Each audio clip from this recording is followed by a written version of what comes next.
поздравляю с предстоящими праздниками Великой Победы, победу, которую добыл наш народ ценой жизни сотен наших бойцов.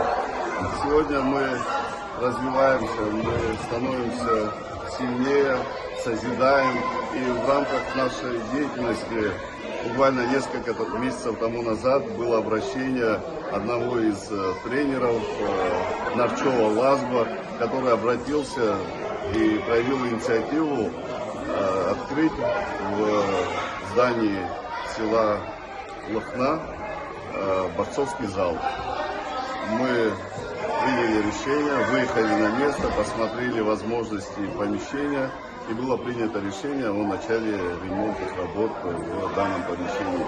Сегодня этот зал распахнул свои двери, десятки детишек уже в первые дни записались на секции вольной борьбы, бокса.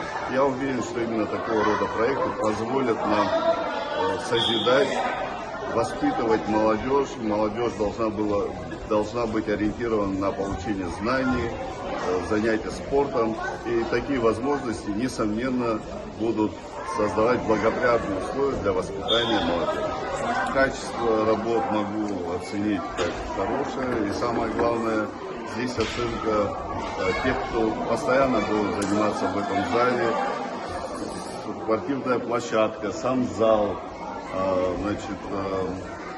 технические помещения, они все очень комфортабельные, и приходя сюда, детишки имеют возможность здесь и переодеться, и после тренировки провести все необходимые процедуры, чтобы комплекс мер получить в здании этого.